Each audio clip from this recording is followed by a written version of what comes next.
Welcome to another weekly featured business, brought to you by Visibility Impact and your host, James Moffat, where he will gracefully take our featured guest on a personal and business journey and stories that will inspire, educate, and engage you.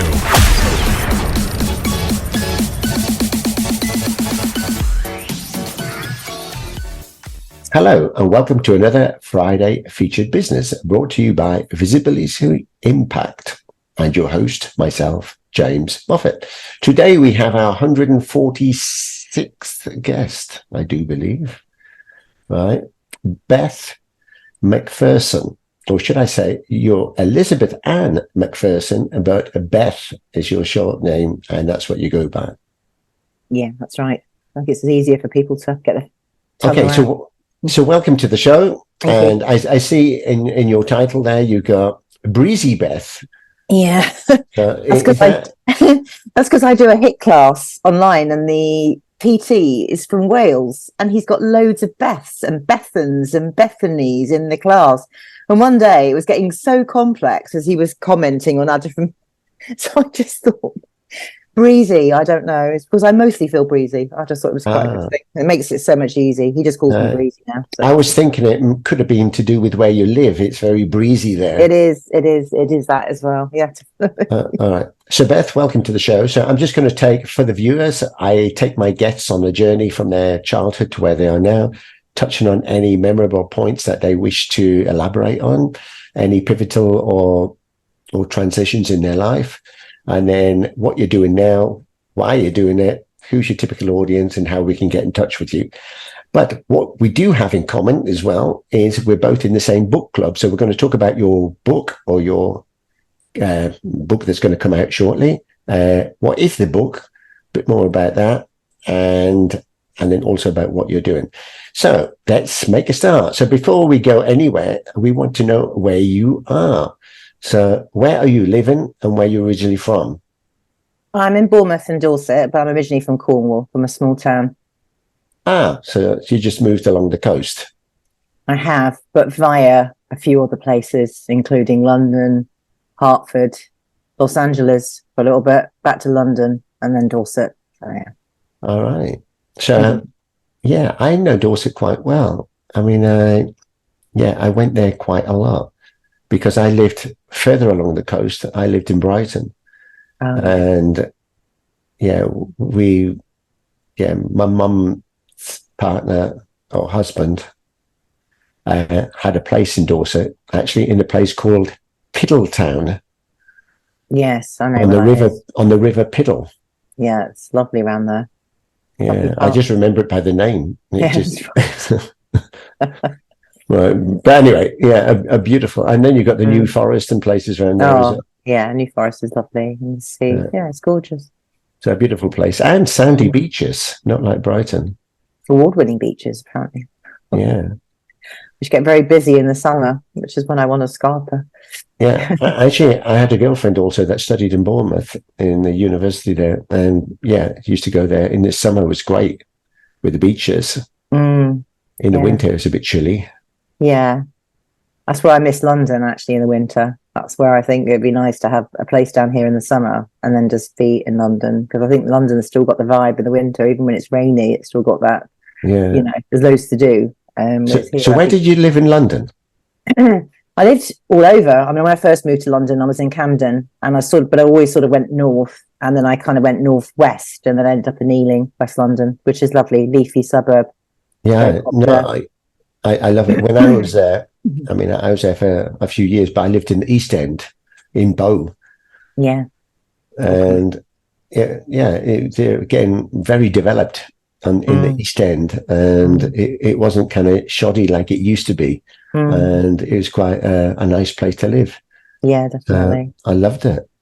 Yeah. Yeah, no, it's good. I mean, London's obviously it's an energy in of itself, isn't it, really? Just every time I go there, I don't recognise places, and, it's changing all the time. But I still go up there and love it. And when I'm up there, I really miss it. But then I like it down here as well. So I'm in that in-between stage. Yeah, it's nice to have that variety. So Camden, I used to like the Camden market. Yeah, it's fabulous there. Yeah. And the Camden lock as well. I used to cycle a lot, so I used to go up the locks. Well, I used to live in Chalk Farm, so I used to walk along the river into Camden. So, and of course I was just at the tail end of punk, so the punks were still all around Camden Lock, and I remember seeing a woman and a man dressed literally in bin liners with safety pins everywhere. It was just crazy. I was just amazing. I'm a little girl. I did feel like a little girl from Cornwall. It was a big change, in terms of seeing stuff. So that was the 80s then? Yeah, sort of like, well, it was 89 actually, so it's just the tail end of sort of punk, and it was kind of getting into the early rave scene, I suppose, really, but it was very much like soul to soul, it was that sort of genre, if you like, really. But Camden was always the cutting edge of anything and everything, really. Yeah, I was when I was younger, into punk rock, and I followed the Sex Pistols, the Damned, the Clash, X-Ray Specs, and many others. Yeah, Stranglers, and it was great. I loved it. And you talk about the safety pins and everything. We used to go to Oxfam to get clothes, right? Some drain pipe trousers and donkey jackets and things and all sorts of weird stuff. But anyway, we digress. So that's just going down memory lane. So you're writing a book. So that we'll come on to the book shortly, because that's how we met. And there's a number of authors there as well in the book club that have actually been on the show as well. So it was some great books. So we will share these links and everything afterwards. But just before we go there, as a kid growing up, kind of what things were you interested in? What did you like? Hobbies? I guess you could say me a little bit of a geeky kid, really. I mean, I loved reading, and I was always very occupied. I don't know the meaning of the word bored. I've never been bored in my life ever. I've always got something to think about, or do actually, So I loved. In fact, funny enough, I've been talking to some girlfriends recently. We've been laughing about beauty and aesthetics and things, and I said, but at 3 years of age, I used to fight my way to the front of the play school so I could be the first one in to get to the dressing up box. So even at 3, I was like, get me to the clothing section so I can stick some clothes on, And Mum was an Avon lady, and I couldn't wait. I was always like raiding her makeup bag, taking out lipsticks, putting them on. So it's just intrinsically, that was always in me. And then I think music, that was the thing for me. I always really, really, really loved all sorts of music. And discovering disco, I suppose, later on, was really the kind of defining moment. Music has always played a massive part in my life, and really helped me through some difficult times. I remember in the questionnaire, I asked a question, do you sing or play an instrument? And would you like to do it on the show? And you said yes. I think it's a bit early for a sing song. I do sing a bit. I need a bit of a warm up though for it. But yeah, I do. I don't know. I don't know. I'm not in a singing mood today. But I'm not that I'm flat. But just I was singing with the choir actually up until a year ago. But the commitments are huge, and I think as human beings, we really have a propensity now to really fill our lives and not leave any space. And I'm all about the declutter. And I just thought it's becoming now, particularly around the Christmas time, it literally would be concert, gig. And I like to do things properly or not at all. And so I found that I was just being stretched too many ways. And I've got to focus on the book as well, and just getting some me time and just being chilled and not be bouncing from one concert to another, because there's a pressure to learn, learn all the words as well. So was it just singing or singing and a bit of performance, I suppose, in terms of, movement. None of us, I don't think, were dancers really, but I was always very enthusiastic. But I really like it. And going back to what you were saying, as a child, I did used to sing a lot. I mean, in the choir at school. And then I got to do performances, solo gigs, solos in the brownies and the guides, to the point that everyone sort of knew I could sing, but nothing was ever specifically done about it. And I certainly wasn't interested in singing classical, which would have had to be the route, you know, because my music teacher said, you've got to go this route. You've got to start with the choir, then you can go off and do different things. I just wanted to go straight in at disco, you know, so being young and wanting to go straight in and sing those kind of songs was not possible. But when I got a bit older and I was in my late teens, I went to work for a TV company, and one of the guys was his brother was a producer, music producer, and I basically ended up singing backing for some Christian albums. So backing singing, basically. I never got paid a penny, like the whole thing about being in a recording studio and stuff. So, but I suppose the funniest thing that I used to do, which always makes me laugh, is like when I came to London, I met a group of friends and we'd go out. And one of them at the end of the night would say, well, come on, sing then. And then I'd sing to the whole restaurant. Wow. 40. Oh, I got called up by the pianist in a restaurant on Baker Street in London. He said, well, come and join me. And I was singing like Ella Fitzgerald and all sorts of, I can do all the old school ones because I grew up, that was my mother. Yeah, sorry. No, It's something I want to do again. But for me, if I'm going to do something, I want to do it. I feel at the moment I'm skimming across a few things. You know, I want to really be, if I'm going to get back into singing, which I want to do, I want to do it properly, have lessons again, get the breathing right, get everything right, and then maybe, you know, do performance when I'm... Okay, so would you do it solo, in a choir, or in a band? I do like being in a choir, and I always fancy myself being a backing singer, actually. That was something that I always thought would be...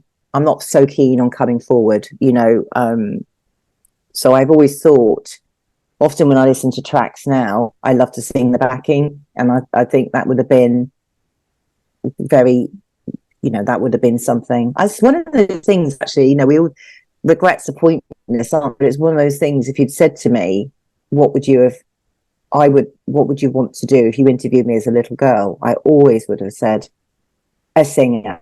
You know, I even had dreams of going on the West End stage and stuff. You know, I was literally at that stage, but I lacked the confidence. That's the honest truth, you know, and that helped me back. And it's helped me back in a lot in my life. But there you go. And yeah, I just kind of reading some of the notes. You also like, I mean, you talk about dressing up, but you also liked Dick Dastardly and Penelope Pitstop. Now, a lot of people will think, who the hell are they? But I mean, as soon as I read it, it made me smile, because that's kind of the era that I grew up as well. So I can resonate with those. And yeah, these were the things on TV at the time. Oh, I loved it so much. Penelope Pitstop, she was the woman I wanted to be, and her and Lady Penelope from Thunderbird. You know what I mean? It was like, obviously I had delusions beyond my station, but I loved, and I used to play wacky races with my brother, and I remember we used to go on our bikes, and like he'd be Dick Dastardly or something, and then and I'd be Penelope Pitstop. We just cycle like lunatics around the house, you know, around and around and around, cycling with the dog chasing us, you know. It was all... Oh, that's a nice memory, actually. No, it is, to capture some of those. So yeah, growing up, I mean, growing up then as a kid, you were often on the stage, because you said about singing and being in the choir and stuff. So did you have any stage fright or fear? Oh, I was terrible. Yeah, I was very, that was something that was very, it's been a really like mainstay of my life. You know, the fear was incredible. I remember doing the Scouts Gango, you know, which it all sounds, but you know, at the time it was a big thing. It was in the town hall of my hometown, big deal. Lots of tickets sold. You know, the hall held 200 people. Let's just say it was massive. You know, it was big and packed. And I remember I was doing a solo. I walked onto the stage, and I was literally shaking so much, you know, my knees knocking and my teeth chattering. And I know what it feels like to have like the frog in the throat where the note won't just come, you know. And I started singing in this little shaky voice. And then a really weird thing happened. I was absolutely petrified, and I thought, but you've got to do this, right? You've got to do this. You can't just fail at this. You can't just stand here in front of all these people. And then I closed my eyes. I was so scared. I had my eyes closed. And then when I opened them, the lights were so bright, I couldn't actually see anybody, which is the thing. So I could only see 5 people in the front row. And then I started singing, and everything was fine. Because singing to 5 felt a lot better than singing to the 200. And I've used that in speeches when I've done talks back in the day in London. I've used that. I don't focus on the whole. I don't think, oh my God, there's 500 people in this room. I just pick out some individuals, and unfortunately, they get to be looked at throughout the whole of the talk. But it works. Yeah, and you did that. I mean, more recently. I mean, this was something. I mean, public speaking for you. Was it something natural? I mean, was it something that you had to do with your work or anything? Or no, I've never been trained at school. Never. Public speaking wasn't something that we were taught. So I was really, I didn't have a voice, even though I can talk a lot. It's like there's a difference between talking a lot and actually feeling that you could stand and talk to people. And I can sometimes be like difficult. I used to have difficulties with eye contact, but that's all changed now. But I remember when I ran a business with my ex-husband, we had a training day, and I went to this training day, and I didn't know that I was going to have to speak, but of course I was, and had to really sort of stand, present just briefly about the brand and and then leave the girls to do the training. And I stood, and I literally could not speak at all. Like, you go to speak and there are no words, and you literally, it's like a big throb in your throat, and it gone. It literally, I fell apart. And the lady that worked for us, older lady, she kind of stepped in, saw that I was panicked. But really interestingly, then I used to do the training courses with her. We had one every month, and I became more and more confident. And she would refer to me and ask me questions, and we'd chat and interact. And I started becoming more confident. I'd be looking around, talking to people. Then one day she said, I'm not going to do the training anymore. You can do it. And I said, no, I can't. Yes, you can. You've been doing it. You've been doing it already. You didn't even know you did it. And then from that moment on, I then did every Monday, Tuesday, have to stand up in front of like 25 to 30 people, sometimes dermatologists, plastic surgeons, quite high-end, business owners, aesthetic clinics, spas, and present the brand. And I wasn't selling them the brand. They'd already bought the brand. It was training them in the brand.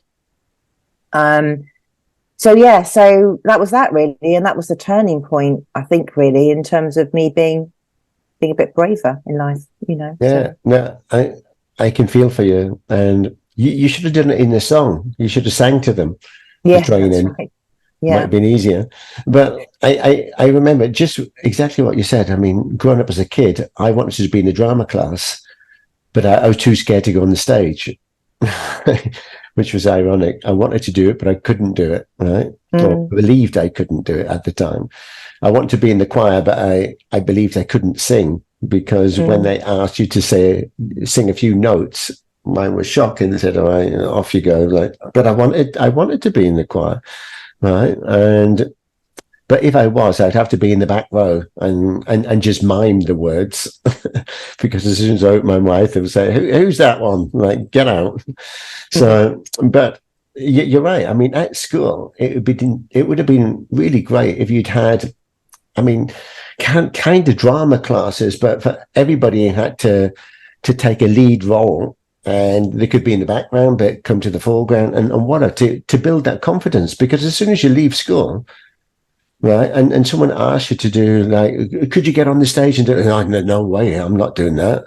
And you'd never do it. You would fear it, because you were never taught that it's okay. It's not such a big deal. Because I write about this in the book that we're doing.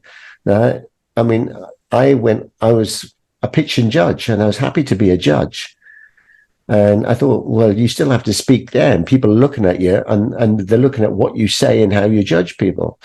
But when they asked for volunteers for the next event, and they said, "Oh, James, we haven't heard you do public speaking," I was thinking, yeah, good. I'm not going to do it, right? But I couldn't say no, not if you're a judge. So I had to do it. But anyway, I write about that. But I know exactly how you feel. Backstage, I was in a terrible state. And I thought, what the hell am I doing here? Why am I doing it?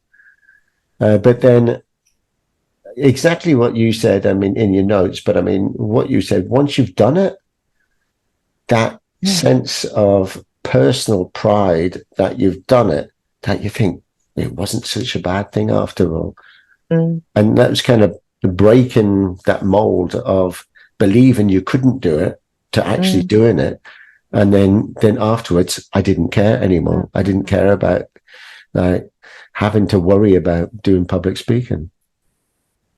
No, it's empowering, isn't it, really? And I think that's probably one of my biggest growth spurts in my life, really. You know, at the age of 42, I went from someone who didn't have the confidence, and to suddenly someone who was, confidently presenting a brand, and talking at all sorts of events, and going in strength from strength to strength, really. So yeah, that's been a big thing for me. So, yeah. Let's just kind of move this towards, I mean, you mentioned about a business. I mean, so your schooling, where did that lead you to? Because what did you want to be like when you were at school? What was your kind of desires and ambitions? I had a list as long as your arm. I mean, talk about, what's the word? Butterfly brain. I think I wanted to be a hairdresser, a beautician, and they were my first loves, to be fair. That would have been my absolute what I would have wanted to do. But I actually really liked secretarial work. So, and I became a PA, basically. So I went to secretarial college, but proper old-fashioned, learning on the actual typewriters, to the tick-tock of the clock, very old school, audio typing, shorthand, which I excelled at. It's like, I can't believe I ever managed to do that, because it's hard to learn, the proper old school one, with the symbols and things. And that actually what really bore me in good stead, because with a foundation of secretarial, like my mother used to say, you can always get a job, and it's true once you can type, and then because you had shorthand, it got me into sort of legal fields and everything. So when I was 24, I moved from Cornwall to London, and it got me into some very good jobs because of that foundation. So I never regret. I had this almost like a split personality, where I have this very fluffy side of me where I love all the beauty and the hair and the fashion and the clothes, and I'm a real girl. And the other part of me is really analytical, and I love order, and but I kind of try and bring them both together, because everything to me is like balance, so I loved the order. I mean, my desk now is immaculate, and that's how I've always worked, not because I have OCD. It just literally, this is the way that I can do good things if I've got an order, my lists. And I've loved it. I love the order of that. So I worked for a mining company, RTZ, quite a famous one, worked for the head of legal. But then I also went into fashion. So I went into advertising, working for a head of an advertising agency, and then went to work for a music industry. So I've been able to combine all my loves in my life, really.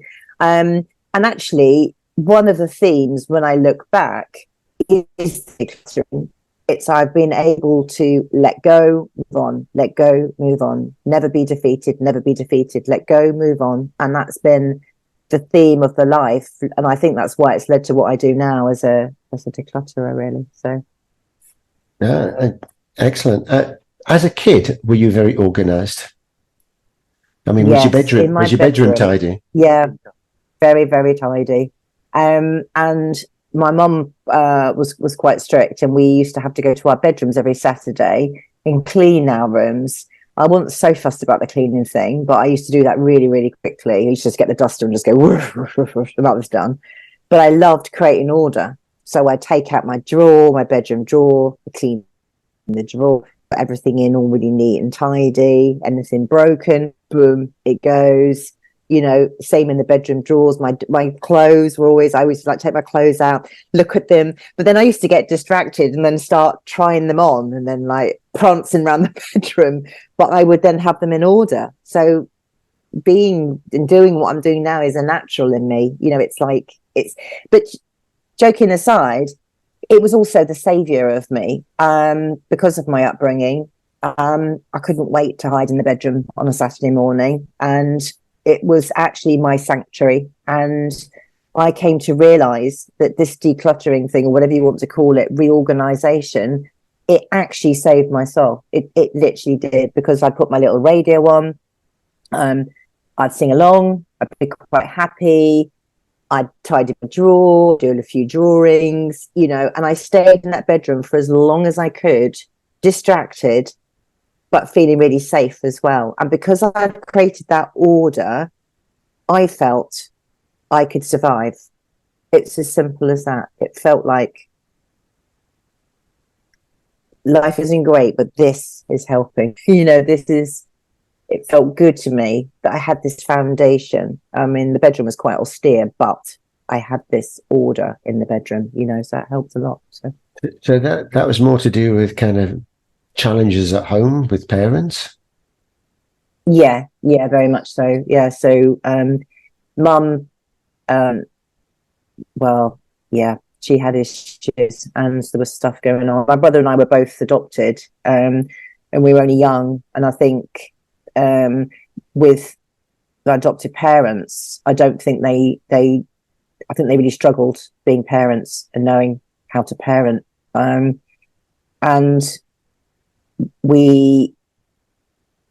it was very challenging. My mother had her own issues going on. It was very strict. I'd say it was Victorian in the upbringing, if that's just a blanket term that you want to use. Our upbringing was Victorian, and you know, it was P's and Q's around the table, speak when spoken to, manners, thank you for parties. You know, I was after a party, I was always made to write a letter very, very quickly, and then to be driven down there and stand outside the door on a Sunday morning with the letter in the hand, you know, with the mother looking shocked because there's this kid. Very much like how I dressed, you know, when I was introduced to makeup, it was very much like it would be the makeup that I give you. So there was a lot of control there, basically. When I reflect now as an adult, some of it was probably good and needed. And there was a lot of really lovely stuff as well. There was picnics and, you know, dog walks, and we had dogs and cats and guinea pigs. There was a lot that looked amazing, but behind the scenes, it wasn't amazing at all. And it's, you know, I believe that in this country, particularly, we have this stiff British upper lip thing, isn't it? It's about, it's not, no one talks about it. But the truth is, it's a bubbling pot of a mental health crisis, because you can't push that stuff away. It will come at some stage to come and bite you in the bum. And I don't mind that going into the talk, because, you know, it does. You can't just suppress it. You know, it's a foundation of you. Those first 8 years as a child, you know, those are your foundation. And if it's incredibly unstable, well, it's going to make you pretty unstable, isn't it, really, until you get to grips, if you ever do. I mean, some people don't, do they? They go completely AWOL and never get back on track, you know, whereas with me, I think I've just got this happy gene. I've always just been able to go, I don't know, push on through. I'm a big fan of 𝗙𝗘𝗦𝗧. Really read his book, Scattered Minds. It's absolutely fantastic about you can be born sensitive, and one child in a family, you can have 3 children and they all have completely different upbringings, because based on who they are as so sensitive, basically. So if you're sensitive, you're going to be more reactive to everything going around. My brother, it was like water off a duck's back. Me, I was like really scared, really anxious, you know, was playing with my hair, was doing stuff, but I developed those skills. And people talk about hyper focus. I could go out and read a book in the garden, and I would stay out in the garden for hours, even if it was dark. and I was cold. And I remember doing this one time, sitting in the garden, shivering with cold, with a little torch, reading my book because I didn't want to go back in the house. But the hyper focus meant that I was really into my book. So I was literally like, one more chapter, one more chapter, one more chapter. And that is people talk about that being a superpower, but it really blinking is, because it can be annoying sometimes. You can get distracted and forget times of meetings and stuff like that. But actually, when you're in it, and that's where the genius happens, actually, because you're just so in that zone. And again, that was a savior of my life, really. But you know, there was good stuff and there was bad stuff, but I suppose the bad stuff affected me more, and it's something that I've had to unravel and declutter over my life, which I have done now, and I'm in a good place. But it's taken a few years to unravel it all.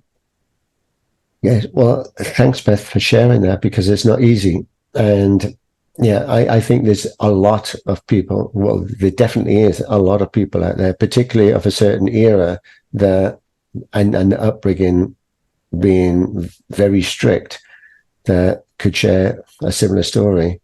I mean, I know for myself, I could. So that's two of us for a start. So, I mean, I'm sure many others will resonate with that as well. And yeah, not easy, because you found that solitude and the comfort of being alone, typically in your bedroom. So that bedroom becomes your sanctuary, and a place that you feel, as you said, that you feel that's your space and safe in there. Yeah, should be safe there. yeah. But just going back to that, I mean, you mentioned about being adopted. I mean, and your brother. I mean, were you the first one, the second one, and the age I was the first one, and there was an 18 months age difference. I was only weak. I was only a week old when I got brought home. Wow. Actually. So no time to be in an adoption hospital. You know, I literally was straight arrived, and then was straight with mum and dad. Yeah. So that was good from that point of view. I mean, I don't mind sharing this stuff, because I think I always think now it's not about my story. It's about if I can help people and share and be open. You know, if you open up, then other people can really relate. But yeah, so I was only a week old. I was latterly to find out that she was from Scotland, actually, and had come all the way down to Cornwall to have me, obviously feeling full of shame and remorse. And again, 𝗙𝗘𝗦𝗧 talks about this, the 9 months in the womb. She must have really been in an absolute hell of her own, with the shame of being pregnant, single, by some married man. Apparently my birth father was a married guy.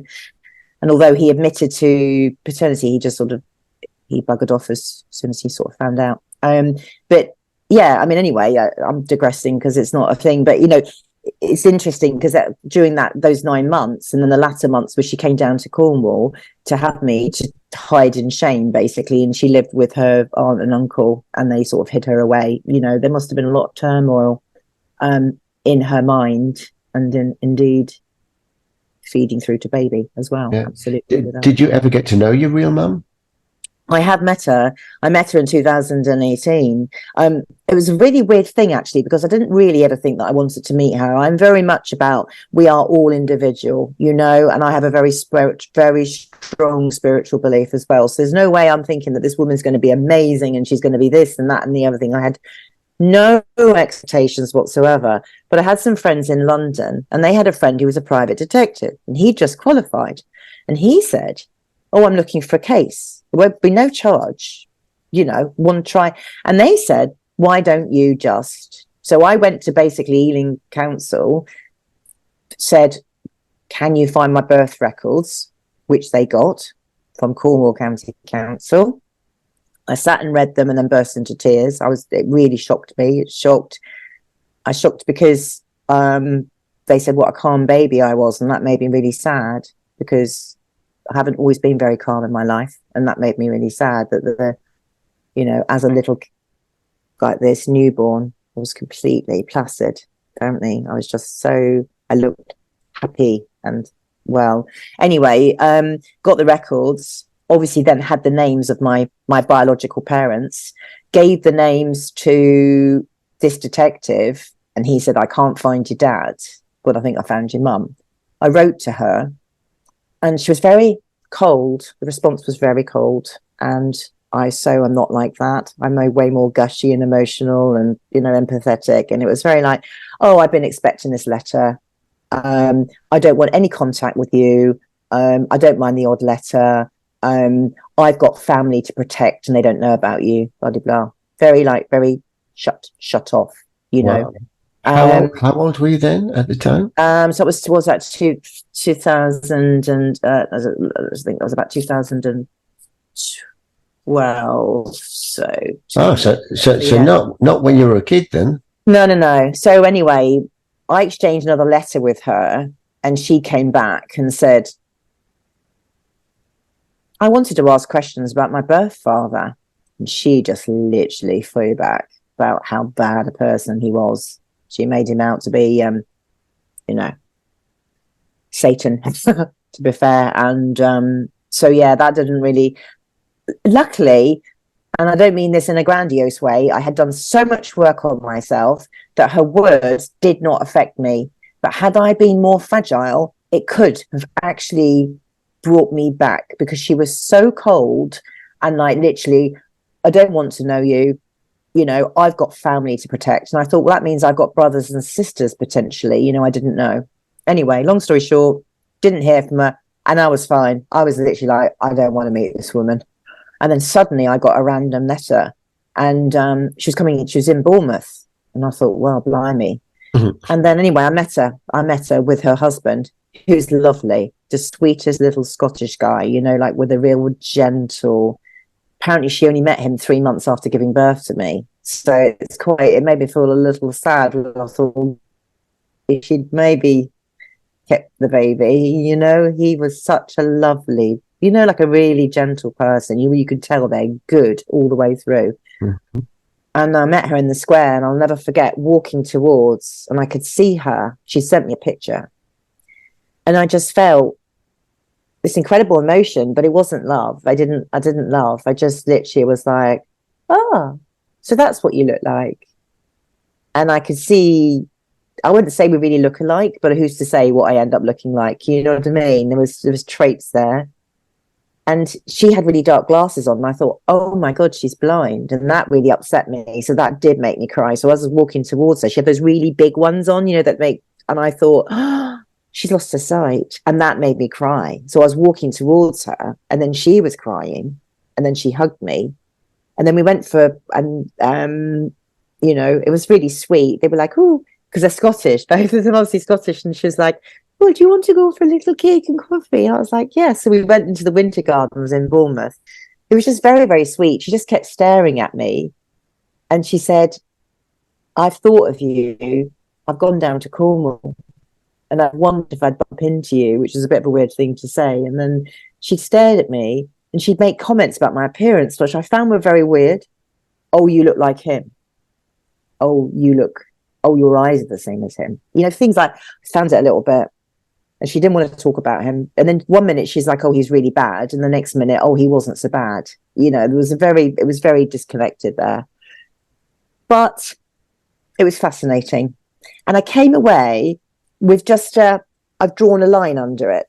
Like I've drawn a line. I don't need any more.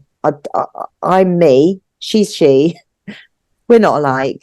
We have traits, genetic, but apart from that, there's nothing. The only thing that I was upset about, and I think it's just she's got 2 boys, and they're about 5 years younger than me, and one's in Essex, one's in Brighton actually. And she said, I'm not telling them. They don't know anything about you. I'm never going to tell them. And I thought, that's not really your remit, is it? It's not. I said, and so I wrote her a letter, and I knew it was definitely going to be inflammatory. I knew it was going to spark her off. I wrote to her, and I said, I know your response to this, but I need to say what I need to say. I need to speak my truth. I want to meet my stepbrothers at some stage. And I think it's wrong that you are not telling them, because they will not judge you. As you know, we're in the year 2020, wherever we were in then, 2020, whatever, 2018. I said, they're not going to judge you, and they should be given their own choice as to whether they get in contact with me, But she flew back with a letter and was like, it ain't going to happen. And I was like, fine. So that's that, really. And we trailed off from then. So you never did meet them? No, but you know why? There is a method. And I told someone that story, and they said, but that letter's not for her, is it? I said, that letter is for them. Because I can't see her being the kind of person who would just rip it up. I can see her being the kind of person that would put it in her underwear drawer or something, or in her, and then when she passes, that's for her boys to find, isn't it? Yeah. Also, the husband, I think she might go before the husband. I think he's placid and sweet enough that he might then tell them about me. So who's to say? I'm not like, oh, I need my brothers and everything. It's not like that. It'd be really nice, but I am very accepting of life the way and I think if it's meant to happen, it'll meant to happen, not because I'm forced in the thing. I love the thought of nephews and nieces. That's why apparently I've both got 2 kids, and yeah, that'd be lovely. Yeah. Well, thanks for sharing, because as I said, it touches on a lot of things that happened in my childhood as well, and I'm sure for some of the listeners, exactly the same. I mean, growing up not knowing sometimes your parents or your siblings or whatever, it's quite sad, really. At least to give that opportunity.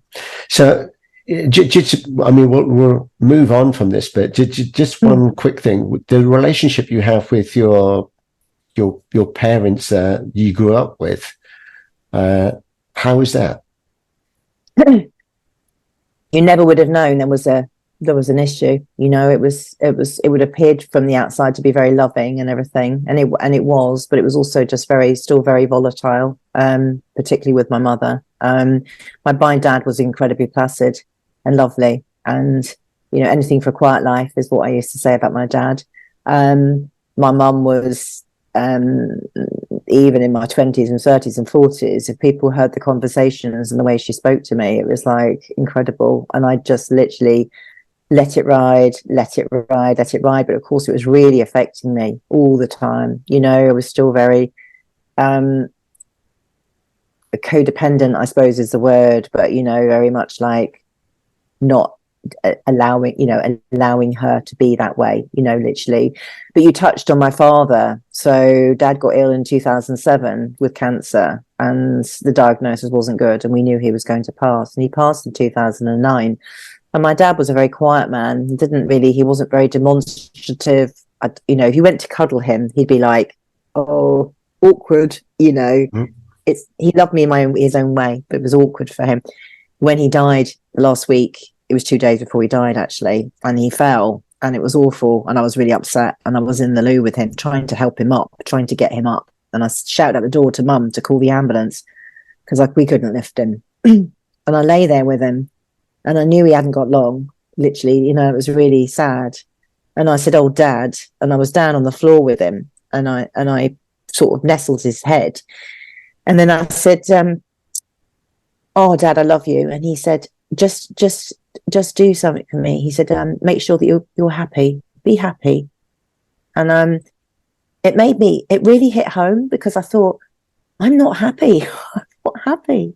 And the reason I've not been happy is because I haven't dealt with my childhood, and it's affected my relationships and everything in my life, my career, and things I could have done, should have done, and everything. But in some ways, as sad as it sounds, it was to be the making of me, because I realized then I had to go back and declutter every single part of my life, unravel, unpick, go back to who I was. Who was I when I was a little baby? How was I when I was 2 and 3? When did it go all horribly wrong and I started doing really badly at school? When did that all go pear-shaped? When did I bring it back again? When did it go wrong again? Unpick. and have all the counselling and so I've thrown the brick at myself, what was it? Not the brick, the book at myself, books at myself, until a point I thought, I want to be happy. And how do I get to that happiness? Because it doesn't come from the clothes, or having my hair done another way, or living in a fancy house, or living in having a fancy car, all the stuff that we have become so reliant on. Oh, I'll be happy when I get a beautiful house, and I'll be happy when I get a beautiful car, and I'll be happy when I have these holidays. But inner peace and happiness comes from the inside. And I realise they say that, don't they? It's an inside job, but it truly is. If you're really happy, you'll be happy in a mud hut, sitting on the beach.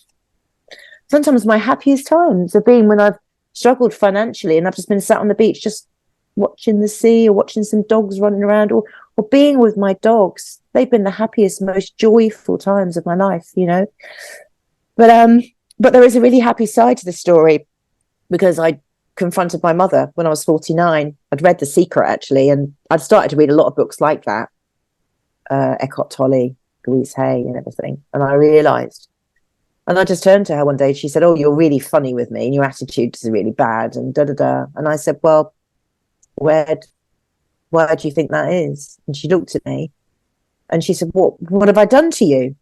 And I said, where would you like me to start? And no kidding, James, I've told this story so many times. She put her head in her hands and she said, my God, what have I ever done to you? She said, you were such a good, sorry, I'm feeling a bit tearful. It's okay. She said, you were such a good daughter. We couldn't have wished for a better child. We were so blessed to have found you. She said, you've always been so loving and kind and everything. And if I've done those things, I'll go. I'll leave you right now. And I said, no, Mum, I love you. And I want us to start again. I said, we'll never mention the past. We'll move into the future. And I said, we'll both treat each other with respect and love. And we'll never, ever go back to where we were. And it will be different now. And you know what? We've never gone back. We've had the odd moments and I've had to put her in place.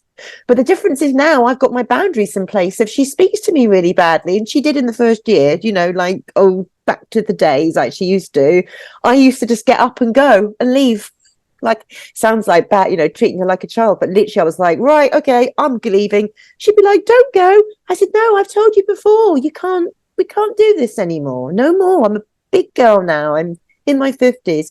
And you know what? We have this incredible relationship, James. She's the mother that she always could have been and probably should have been, but she is now. And she's been for me now in these last few years, splitting up with my husband and everything. She's been a really good support, and I'm blessed. She's on my doorstep now as well, not very far away.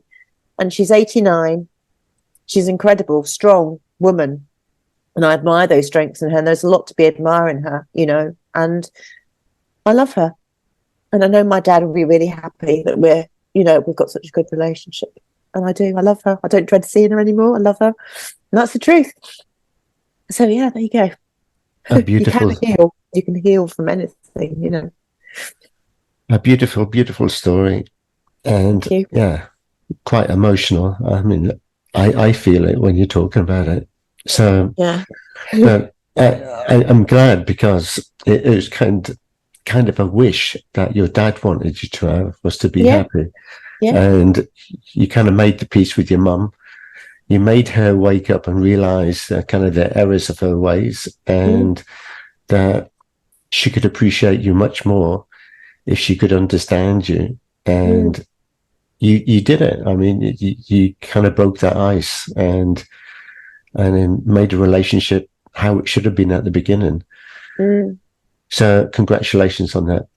So let's kind of just move this forward into your book, because you're writing a book, and that's what I said. I said we met through the book club, because we're writing a book as well, from previous guests that are sharing their story.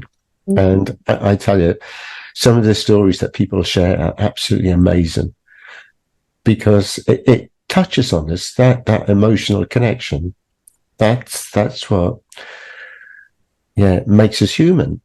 That's what you were saying the other day in that LinkedIn post. We're almost forgetting how to be human, and we think we're so disconnected. We're disconnected because of always on our phones, looking the other way. Not in our. What 𝗙𝗘𝗔𝗧𝗨𝗥𝗘𝗗 says, we're 99% in our heads, chuntering away to ourselves about stuff, not understanding and thinking as well, we're so disconnected, and we're not. We've all got, and I learned that. I went on this Landmark forum, which is this hardcore personal development course, but the stories of the people, and it made me realize that I'm not alone. You know, I don't have a better story or a worse story, or I've got a story, maybe more than somebody that had a normal upbringing, as have you. You've got a story. There are people that have had way more.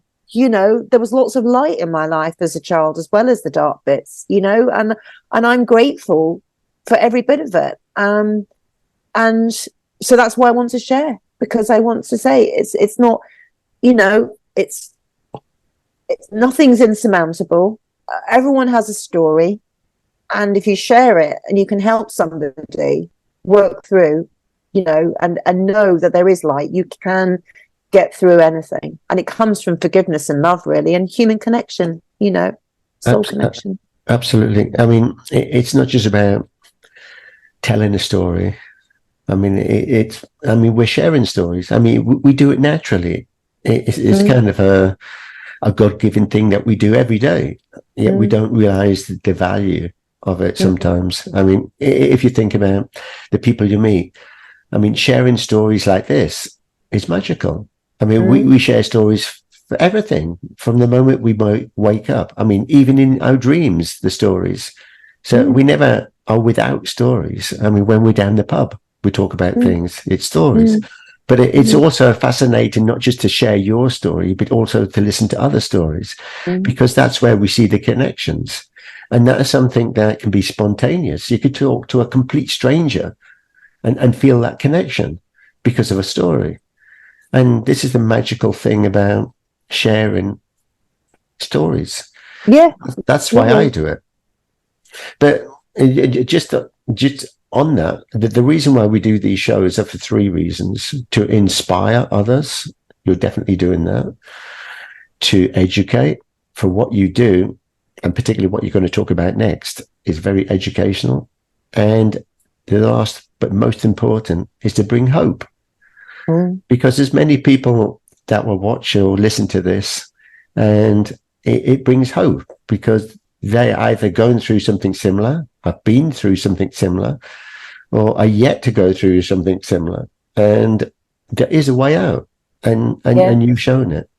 So then let's talk about where do you want to go? Do you want to talk about the book or the business that you're doing, because the two go together? So they do go together, really. I think I have a really good saying. I would say a really good saying. I didn't make it up, but the saying that I really like is, you know, there but the grace of God I go I, because you know, I meet a lot of people that have had trauma in childhood, and they have a lot of clutter. You know, the two are intrinsically linked. There's a reason.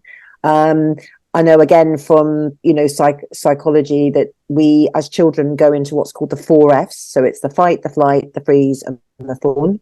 So a lot of people that become the fawn, or the freeze rather, the freeze, they kind of freeze, in shock, paralyzed, kind of sit in their bedrooms, hoard, buy more stuff, you know, sense of perfectionism, creating, you know. As an adult, obviously, if they've carried that on, those behaviors can then affect their lives, destroy their lives, you know, destroy the lives of the family and everyone around them. But, you know, even people that don't have, you know, on the hoarding spectrum, you know, I meet a lot of people that just have a lot of stuff. And I know that it's a sense of lack of self-worth. And I know that from myself. So I think where I started with my business was, my issue was clothing. My clothing, I was overspending. I overspent from the minute I was born, I think, really. It was like the minute I had any pocket money, straight to the shop, gone. I wouldn't even tell you sometimes what I spent it on as a teenager. More and more buying, to the point that as an adult, I got myself into debt. I could never get myself out of it. Then I would, and then it'd be more. It affected my marriage. My husband must have just literally wanted to kill me. I used to say to him, but every day is a shopping day. But he used to say, but it's not. I mean, it was my money, to be fair. But, you know, it was ridiculous, the amount of stuff. I couldn't stop it.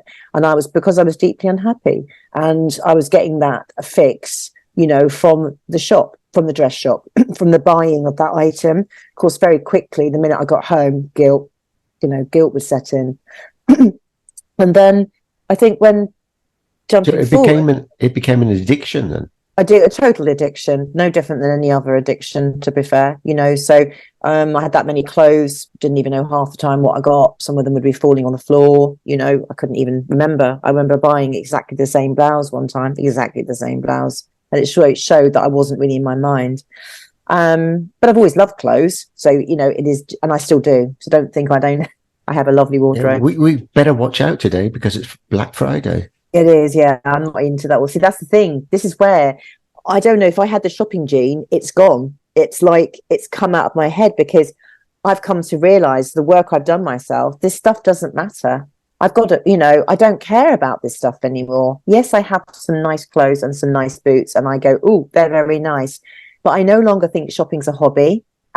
It's something I might do if I need to do that thing. If I need to get clothes, which I do, and I do like the experience, I will go into a boutique and like a woman on a mission, I'll go boom, boom, boom, boom, boom, try it all on, like it, buy it. That's it. No more buying. I won't be browsing. I won't be browsing shops and picking up something that I probably don't need. So a quick question there. Do you find that you had to be there in person? I mean, like in a shop, physical shop, or online shopping? I prefer that. I like to see the feel of the shop, the tactile, the dressing on, the trying on and everything. I think the internet has caused a massive issue with people buying because it's so easy, isn't it? And I always say, and I've done it in the past, glass of wine on a Friday, go onto my favorite boutique site, before I know it, I've got a shopping basket and I've got items, and the next day, I wake up, and that sounds awful, but I wake up and I got the order in and I'm like, oh bugger. That's like, it's not mindful shopping, is it? It's no. I touch on I had a previous guest that talked about sustainability and clothing in particular, the clothing industry, and it said that it's quite eye-opening and shocking that it's so easy to order things on online. I won't mention any stores, but there's tons of them, and to order online, and you get kind of these big boxes arrive, and maybe you don't really know if it's going to be too tight or too loose, so you're ordering basically the whole range so you can try them on, because you can send them back and it's free post to send back. So you're getting a massive sustainability problem and waste, and boxes coming to and fro. And to me, I'm old fashioned now. I maybe there's convenience in there, but that was it. It was driven on convenience. But I like the old fashioned, go down the high street, meet people, go for a coffee, and shopping was kind of a day out thing. Yeah. Rather than quick 5 minutes online, order what you like because you don't care because you can send it back. Yeah, I know.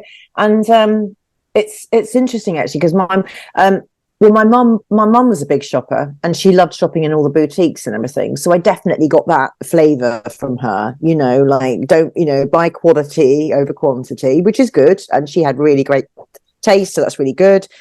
So all's good there. But the sustainability thing now of the cheap shops, it actually makes me sick. I feel sick. I do. I want to be sick, literally physically, when I think about, did you know that we buy more clothes in this country than the whole of Europe? In this country, we buy more the cheap clothing. We know the one beginning in P and ending in K. The cheap landfill. And this in terms of sustainability, apparently, so a client told me this, although I'd need to back this up. Those waste stations that you can go to where you just take, you think, you don't get much back, £5.50. What the hell's the point? They ship it to these third world countries and they don't want it. Their governments have done these deals, but they're just putting it in their landfill. It's not going to people to be clothing them and everything. It's disgusting. And I think once you start to really embrace that, it'd be nice to do a uncover like a deep dive into like Yeah. from end to end. You buy a product. I mean, what it goes through to be manufactured, delivered, like marketed, sold.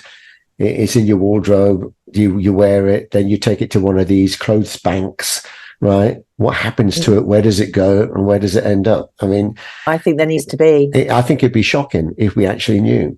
I think there needs to be a massive expose on it. It's disgusting. Yeah. But we need to, because I know we're going to come on eventually. We'll come on to the decluttering bit, but the decluttering is everything.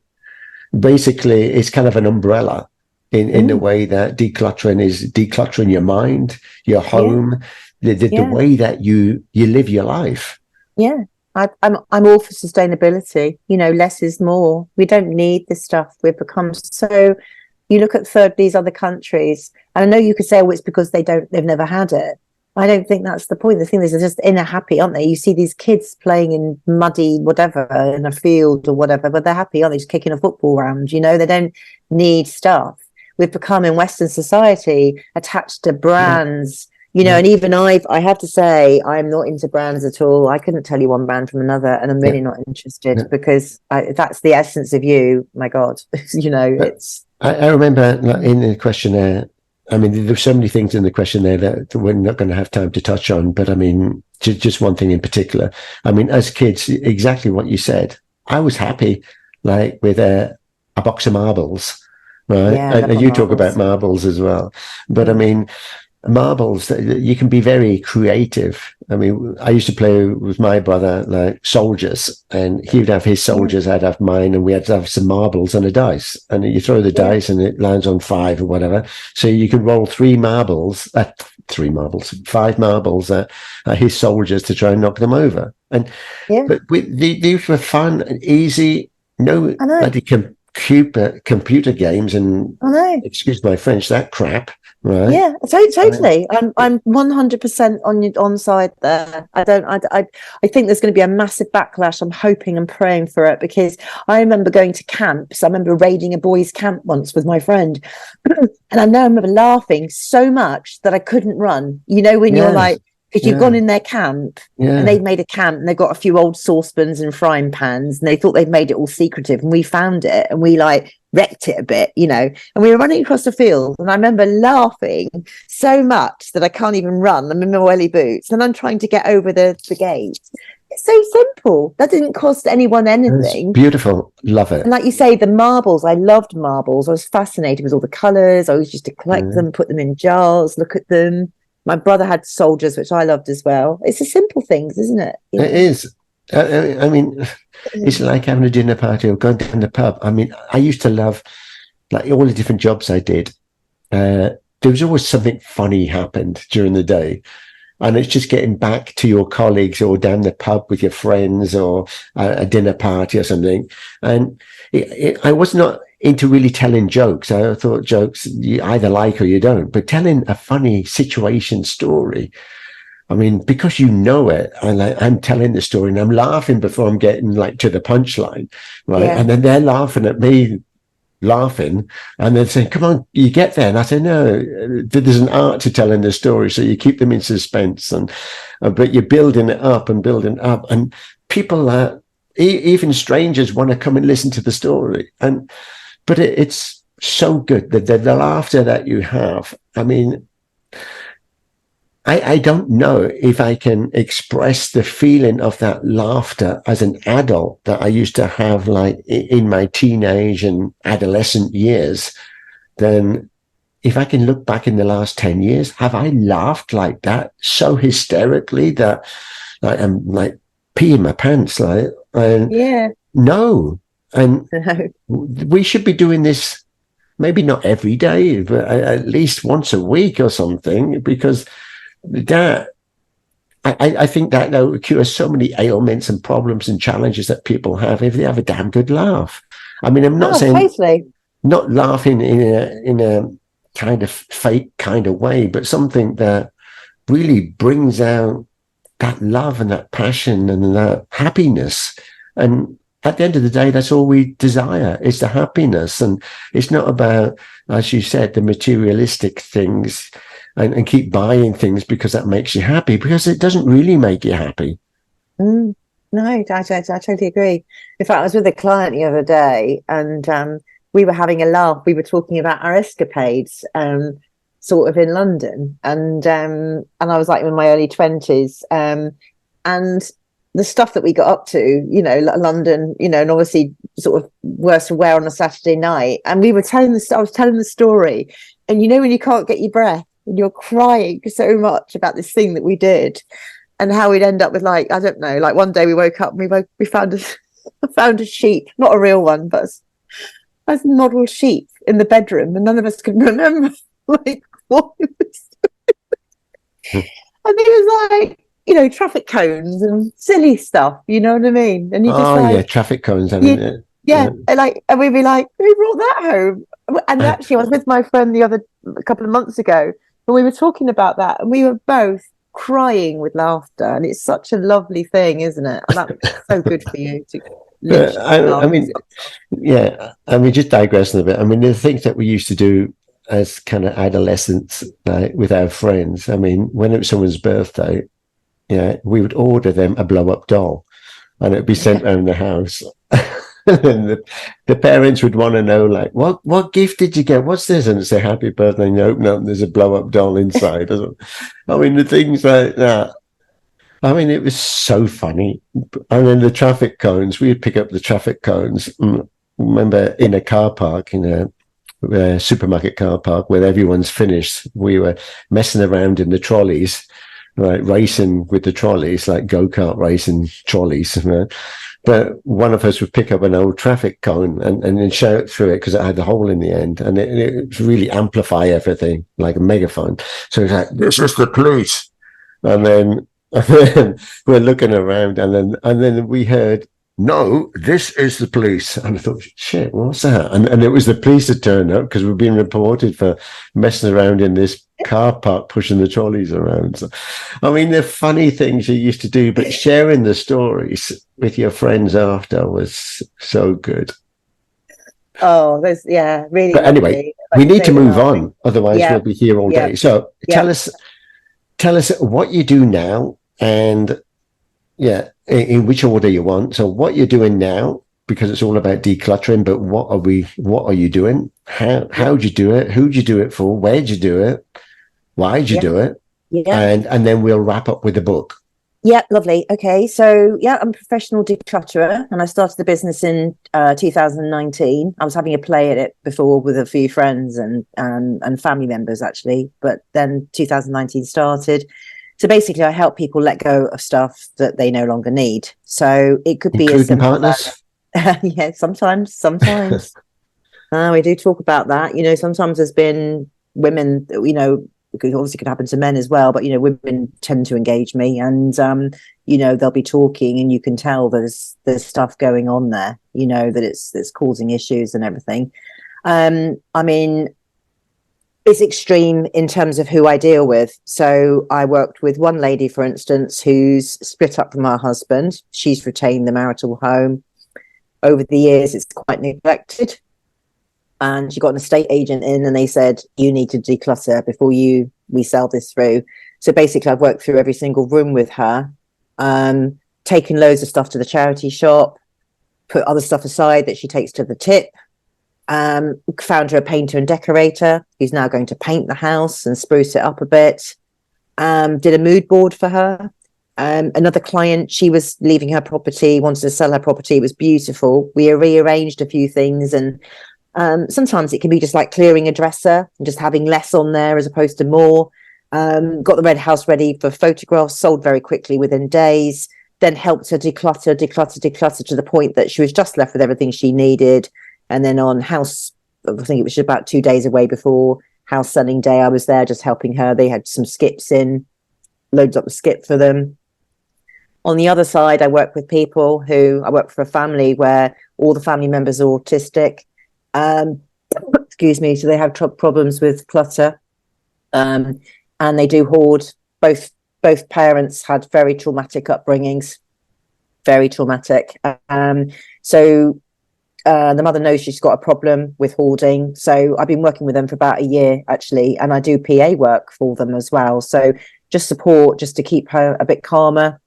And we're working through her stuff bit by bit. We've just cleared a shipping container, believe it or not, that was sat outside the property for 3 years that she couldn't feel she could go into. So I would say, if you surmise what I do, I go into places and areas that people don't want to go into. So it could be just a cupboard or a loft or a garage, you know, or it could be the entire house. I have been recently doing a lot of stuff with what I would call proper hoarders. I'll be honest with you, I'm finding it very, very challenging, because people who hoard don't generally want to let go, you know, at all, and see no reason why, you know, why they should let go. They don't see it. And I think that's a struggle. Not because I try desperately not to be controlling, but I just know from my childhood experiences, the freedom of being clutter free. And I know from my own life now, and I just want to impart that onto other people and say it will change your life, not to have the weight of paperwork and stuff, you know, gathered. Too many plastic toys. That's another bugbear of mine. Too much plastic toys. What's wrong with wooden toys and marbles, is what I say, and walking in the park, you know. So yeah, so I come in, charge a set rate, normally do a package, and help people work through. We work through drawer by drawer, room by room, until the house is done and clear, basically, and reorganize as well. Sometimes they'll be having something there that actually needs to go in there, vice versa. And also about setting the boundaries in the house, because I often find when people got children, the children's stuff is in their bedroom, it's in the living room, it's in the hall, it's in the living lounge, and it's about creating those boundaries and getting things in place. I always say kitchen stuff in the kitchen, children's stuff in their bedroom stuff in the bedroom, etc. And that's how I sort of work, really. A place for everything in its place. And I love it. And yeah, I was always that neat and tidy person at home. So my bedroom and everything in its place, right? Yeah. And I could tell if someone had ever been in there, because I would know if someone was moved, right? But my brother was the opposite. As a kid, he's not like that now, but as a kid, he was the messy one, and he used to messy my toy boxes deliberately, and yeah, it used to annoy me. But I mean, I know what you mean about. Yeah, I like particularly. I found it frustrating when I was at work, when you had to hot desk or you had to share a desk because there wasn't enough. So, like, one day it'd be someone else's, and then they'd have all their stuff on there, and I think, well, clean the stuff away so I can have my desk how I want it. And yeah, but I am very particular when it comes to things like that. I feel that I can't focus on. I'm the same with email, right? If my email is over the page that I can't see the email, then I have to clean out the emails, right? I can't be one of these people like my wife, actually. She's got like 10,000 unread emails. And how the hell? I can't, have that. That makes messes with my brain. So, that does. Yeah. So I'm very much like that. And like, even on my desktop here, like, if I have too many icons and whatever, I'll clear them out, put them in folders. And so it's like everything. But yeah, you can be too anal when it comes to that, and be obsessed. And sometimes you got to let things go, because having 3 kids, I mean, it's really challenging to keep everything how you want it. So sometimes you have to not fuss over it too much. I mean, we read these kids storybooks for the kids, like Mr. Fussy, and they say, "Daddy, that's you." I said, "Yeah, you're right." I was a bit of a dichotomy as a child, because I was very orderly, but I never used to make my bed. And I've always someone as well that I'll go out, I can guarantee I've only got one earring on, or my socks are inside out, or I've missed a belt loop. But it's funny, because other parts of me, but I don't worry about it now, because I think, so what? Does it really matter? Exactly. Does it really matter? Like, no. Who's it hurting? You know, it's just annoying if I spend the whole day going, where the hell's that other earring? But it's quite like you say, let it go. Yeah, you know, exactly. Not be too anal. But it's but yeah, I think as well, you've got to have your ways. I mean, I remember I worked for an advertising agency, and she was very anal, really. She was, but I got on with her really well. But I did used to tease her because it was really like, seriously, you wouldn't know that anyone was in the office. Do you know what I mean? It was just literally yeah. I mean, I've been like traveling like with work and stayed in hotels. You wouldn't even know I'd even been in the room, right? People say, did you stay in that room? But now with the kids, we've been in the room, right? And I think we'd be charged extra because of the mess they make, right? But so some things you got to let go, because also with my cars, I kept them immaculate, like a bit of fluff on the seat, and then I'll get the vacuum cleaner out and be cleaning it up, right?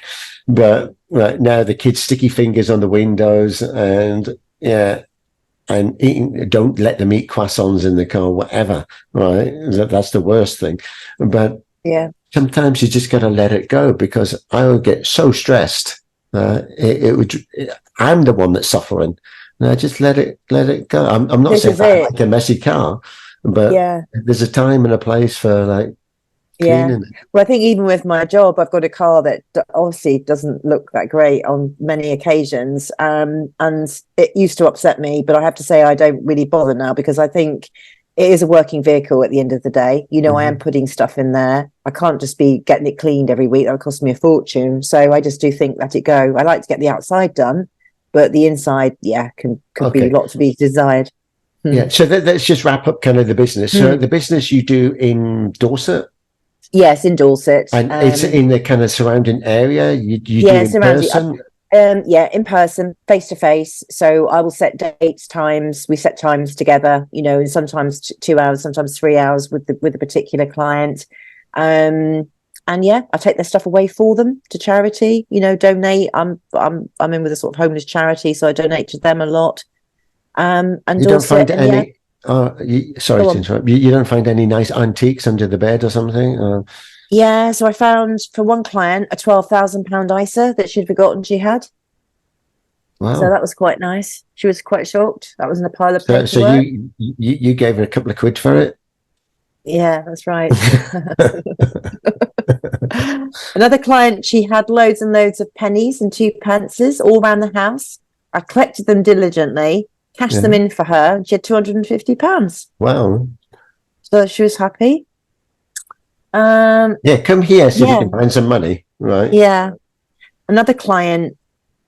Actually, I did this with my dad. The kids have already found the money, if there's any money there. I did this with my dad. I suppose really in a way, it was many years ago now. Must have been, oh my God, I was a lot younger. And I was watching Antiques Roadshow, and I said, Dad, what have you got in the attic?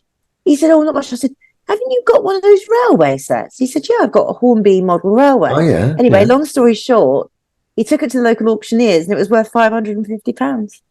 Nice. They sold it. But so you never know. There's always little gems somewhere. Yeah, I mean, the secret is with old sofas and things, there'll always be money down the side of them. It's falling out your pocket. And so if you want any pocket money, put your hand down the sofa. You can also do that at the waltzers at the fair, because people go with their pockets. Of course, they've been shaking around, aren't they? Yeah. I got onto that scam when I was young. I remember being 14 with my friends, and we used to get on the waltzer. You used to put your hands down the back, and we'd all be like, shoving around, and we'd all come out with like pounds and lots of money. Obviously we didn't have pounds then, but lots of 50p's and stuff. But the fairground rides got onto it, didn't they? The guys got onto it. They must have clocked us one day. So I remember going on the ride thinking, because you literally could walk away with £5. Seriously, it was a lot of money. I saw them all going around the waltzer rides and clearing all the coins that were all exactly. So you provide all the links for your website. What's the business called? Yeah, it's called The Lifestyle Concept, and the website is thelifestyleconcept.co.uk. You can get me on my email, which is beth@thelifestyleconcept.co.uk. But all the links to all my social media, all the links are on my website as well. So you can just click on those. I'm on Facebook, LinkedIn. Okay, and let's just wrap up with the book. So you're writing a book. And what's the book about, and where are you with the book? Book's been written, and I'm now editing it like crazy with Poole's help. I hope to get it published next year. That is the plan. I've sort of set myself a bit of a plan on that, really. And the book is about seeking the happiness you seek within yourself and not externally. And it's really about decluttering your life, every element, you know, even the bad stuff, and learning, really. I suppose it's about life learning. It's got many elements to it, and I think I wish I could say it succinctly, but I think it's a life story, but a story that I'm hoping there'll be some stuff in there that people will go, yeah, I can really relate to that and understand. That will help. Well, you know, if it's to do with anything that you've talked about today, then absolutely. Yeah, it is. Because I think, I mean, as I said, decluttering. When I first heard, like, oh yeah, Beth, it's a declutterer, right? And I think, yeah, I don't know if I could have a long conversation about decluttering. I mean, what could that be about? But I mean, as we've gone through this, you're absolutely an amazing person. And the decluttering, as I said, it's like an umbrella for decluttering your mind, for your home, for your life, for everything. Yeah, a letting go, isn't it? Ultimately, it's kind of like spring cleaning every day. Spring cleaning every day. Yeah, letting go of the past, which keeps you in sadness. You know, not worrying about the future, which keeps you in fear. Living in the moment, feeling free. And you know, I love the thought that I could just get up and leave with a suitcase in my hand. You know, it makes me feel quite excited. I'm like, oh, what can I do? Actually, someone said to me, like, get some yellow Post-it notes, right, and go around the house and put a Post-it note on all the things that you haven't used for 2 years, right? And then also the things that, if you had to leave the house in a hurry, what would you take with you? And then you'll find out half the stuff you don't need anyway. No, I know. I do say that to my clients, not to scare them, but I say, look, you've got 2 hours to clear your house because your house is just about to, you know, go up in flames. What are you going to take with you? Well, actually, if you look around, probably not as much as you think. No, you know, exactly. It had to be clothes for me, though. I would have to actually pack up my wardrobe. I'd have a meltdown. That'll be the first thing you close. Actually, there's a good, as I said, there's this lady I had on talking about clothing, right? And she said about the different fashions and everything that you wear. These days, I mean, I don't have a winter, summer, autumn, spring, whatever collection. It's the same clothes, right? I just wear, like, if it's a t-shirt, right? If it's winter, I'll put a jumper on, right? Right? In the summer, I just wear the t-shirt. But it's not really a different set. It's just the same set with a bit more or a bit less. Yeah, layered, basically. Yeah, exactly. I pretty much do that myself. Yeah, But then we could talk. We could so much more on that. But I mean, thank you. You've been an absolutely wonderful guest. Oh, thank you so much. I really enjoyed it. Thank you very much for opening up, because I wasn't actually going to go there, and it wasn't in the questionnaire or the notes or anything. So going there, it's kind of a bonus. Thank you for doing that, because it wasn't easy, but it was something that I felt I had to come out as well. So well, you're a great interviewer. You're very relaxed. So I just think it felt, sometimes I don't talk it. Sometimes I don't talk it at all, and then other times.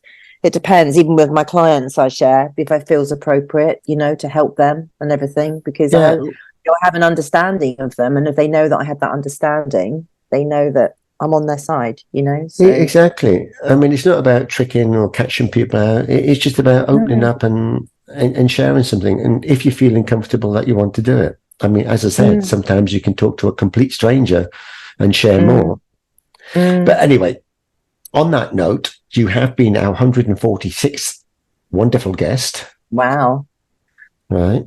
I'm going to go back now and listen to all your talks. So I've only got 45 to go through. Some of the older, early ones were quite rough and ready, and I'm not the people. I mean, the way I did it.